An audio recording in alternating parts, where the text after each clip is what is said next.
Okay, so this is Handbook of Steel Construction, 11th edition. You can see because it says it in both writing and in other writing. Yeah. So this is Ian, by the way. He's doing an assignment. I'm working on it. We recently had a conversation about voting for our undergraduate engineering society president for next year. It was a contentious debate. Yeah, it was very close debate. They had debate talking about the stuff that's going on.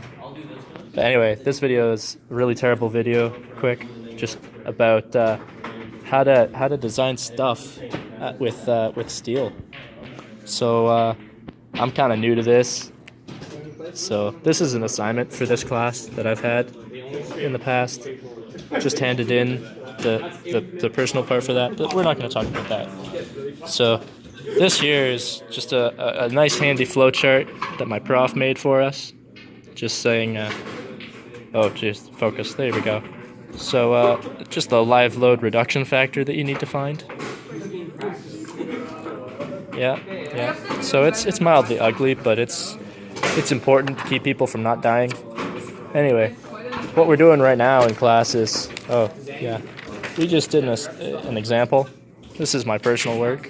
You can tell I'm left-handed and a guy because look at this garbage writing. Anyway, that's the question we're going to go over next week. That's the drawing of the question we just did. But if you want to see the real question, what we did was we took a W beam of 310 by 283, and then we just went through all of this. So you can read that.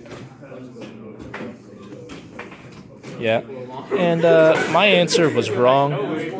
The one that I got before class, it was close. It's a little bit smaller. It's like more conservative, but it's wrong. Because when I did it myself, I got this inertia wrong. The inertia for the plate in the x-axis.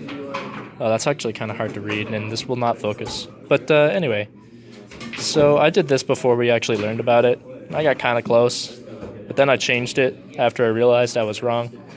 So this is the actual inertia for, oh no, that's the distance. This is telling me how I got the distance. The actual inertia is this. And then the final x inertia, y inertia. I've got my r, which is the radius of gyration, which equals that. So got my rx on ry. That's a nice number right there.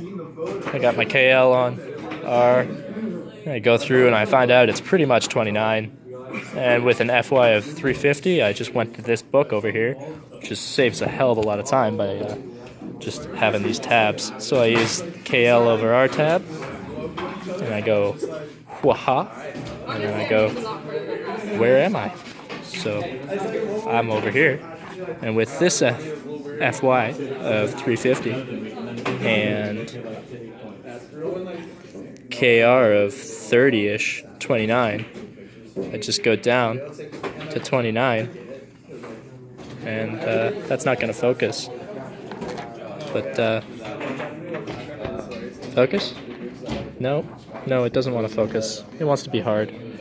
But anyway, it's 296, 298. But that's not my final answer. That's my CR on A. And I come back over here. But I want to find my CR. But I've got CR on A, and I've got my area. So I'd multiply my area. That's a 7. By my CR on A, and that's how much force that this whole thing can hold up without killing everybody. All right, you got anything to add, Ian? What? You said something about killing people? No. Yeah, making safe stuff. Oh, safety. Yeah, make sure people don't drown. Don't break. That's good. That's productive. Yeah, but this is engineering in a nutshell. Loads of scribbling. Or you could put it into ETAPS.